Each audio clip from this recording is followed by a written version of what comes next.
আসসালামু আলাইকুম, welcome back to another video. আশা করছি সকলে ভালো আছেন। সুপ্রিয় দর্শক, আজকের ভিডিও হচ্ছে কিভাবে একটি এনআইডি কার্ডের ছবি চেঞ্জ করবেন। ঠিক আছে, আপনার হাতে থাকা যে আইডি কার্ডটি রয়েছে সেই আইডি কার্ডের ছবিটা আপনি কিভাবে চেঞ্জ করবেন দর্শক, সেটা নিয়ে আজকে বিস্তারিত আলোচনা করব।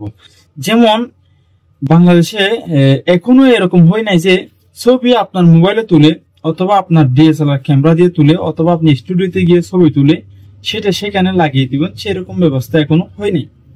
হয়তো সামনে সেরকম ব্যবস্থা হতে পারে কোনো অ্যাপস এর মাধ্যমে অথবা যে কোনো মাধ্যমে, সেটা হয়তো সামনে হতে পারে। যেমন যে ছবিটা থাকে সেই ছবিটা অনেকের এরকম থাকে, এরকম চোখ বন্ধ থাকে, হ্যাঁ, আবার অনেকের এরকম ভাবে থাকে, হ্যাঁ, আবার অনেকের এরকম চোখ তেরা থাকে, কেউ কেউ আবার এরকম থাকে, হ্যাঁ, কেউ কেউ চুলগুলো এরকম থাকে। সেই জন্য আমরা আমাদের অনেকের ছবি পছন্দ না, আবার কম্পিউটার দোকানে গিয়ে একটা ফটোকপি করলে ছবিটা একেবারে কালো হয়ে যায়। অনেক জায়গাতে আবার অন্ধকার থাকে। দর্শক, সেটা কেন হয়? সেটা শুধুমাত্র ছবি তোলার সময় ঝামেলা থাকে, যার কারণে তাদের অনেক সময় মিসফিল্ডিং হয়, ছবিটা সুন্দর হয় না। আবার অনেকের ছবি খুবই সুন্দর হয়, ঠিক আছে, তাদের চেঞ্জ করার কোনো প্রয়োজন নেই। আবার অনেকের ছবি আছে নিজের ছবি নিজেও চিনতে পারবে না, এরকম একটা অবস্থা। ঠিক আছে দর্শক, এখন আমরা কিভাবে চেঞ্জ করতে পারি আমাদের এনআইডি কার্ডে থাকা যে ছবিটা রয়েছে সেটা কিভাবে চেঞ্জ করব। সেটা চেঞ্জ করার ওয়ে হচ্ছে, যেমন আমরা এই কম্পিউটারে যাব, কম্পিউটারে ঢুকে তারপরে গুগল ক্রোম ব্রাউজার সিলেক্ট করে তারপর সেখান থেকে এনআইডি সার্ভার থেকে একটি ফর্ম ফিল আপ করবো। এনআইডি সার্ভার থেকে একটি ফর্ম নেবো। আমরা এখন চলে যাবো কম্পিউটার স্ক্রিনে, আমরা সেখানে দেখি কিভাবে কাজটা করতে পারি। Let's get started. গাইস, আমরা চলে আসলাম কম্পিউটার স্ক্রিনে। কম্পিউটার স্ক্রিনে আসার পরে এখানে সার্চ করব NID service. NID service search করার সাথে সাথে আমাদের সামনে এরকম একটি ইন্টারফেস শো হবে। গাইস, দেখতে পাচ্ছেন সর্বপ্রথম যে ওয়েবসাইটটি রয়েছে সেখানে আমরা ক্লিক করব। এই জায়গাতে ক্লিক করার পরে এরকমভাবে ইন্টারফেস শো হবে। এখানে আবারও এনআইডি অনলাইন সার্ভিস, এখানে ক্লিক করলাম। এখানে ক্লিক করার পরে আমাদের সামনে এরকম দেখাবে। তো আমরা এখানে কোনো কাজ করব না, আমরা শুধু এই জায়গাতে ডাউনলোড অপশনে ক্লিক করব। ডাউনলোড অপশনে ক্লিক করার পরে এখানে দেখতে পাচ্ছেন ডান সাইডে দেখুন এই যে তথ্য সংশোধনের জন্য আবেদন ফর্ম, উপজেলা অথবা থানা নির্বাচন অফিসে আবেদনের জন্য এই ফর্মটি আমরা ডাউনলোড করব। এখানে ক্লিক করব। এখানে ক্লিক করার পরে আমাদের সামনে ফর্মটি ডাউনলোড হয়ে যাবে। গাইস, ফর্মটি ডাউনলোড করার জন্য এই জায়গাতে ক্লিক করলে হয়ে যাবে, ডাউনলোড হয়ে যাবে। এবং এই জায়গাতে ক্লিক করলে সরাসরি আপনার প্রিন্টার থাকলে প্রিন্টার থেকে আপনি প্রিন্ট করে নিতে পারেন। ঠিক আছে গাইস, এখন আমি এইটার ব্যাপারে আপনাদেরকে একটু বিস্তারিত বলি। এটা হচ্ছে ফর্ম 2। এই জায়গাতে দেখতে পাচ্ছেন জাতীয় পরিচয়পত্রের নাম্বার উপরে জাতীয় পরিচয়পত্রে যার ছবি পাল্টানোর জন্য আপনি করতেছেন তার নামটা এখানে লিখবেন, তারপরে জাতীয় পরিচয়পত্র এনআইডি নাম্বারটা এখানে লিখবেন। এগুলো হাতে লিখলেও হবে। তারপর আমরা সরাসরি একটু নিচে চলে আসবো। একটু নিচে এসে এখানে অন্যান্যতে চলে আসবো।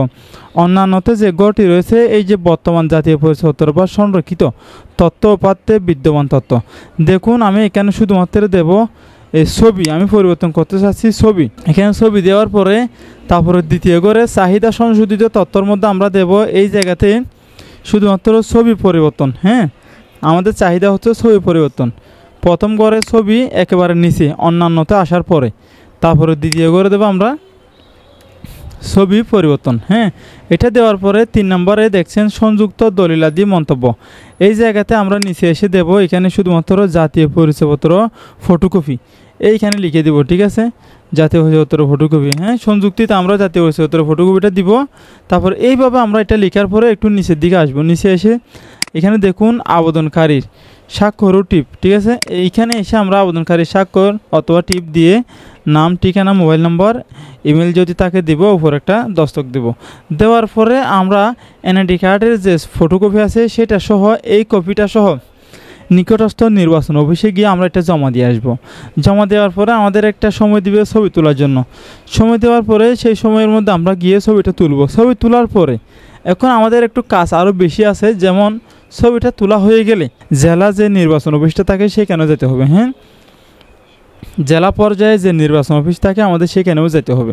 তো সময় দেওয়ার পরে ওরা আমাদেরকে বলবে তুমি এত তারিখের পরে তোমাদের জেলা পর্যায়ে যে নির্বাচন অফিস আছে সেইখানে যাইতে হবে। আমি এখন প্রথম অবস্থায় আমাদের উপজেলা পর্যায়ে যে নির্বাচন অফিস থাকে সেইখানে যাব।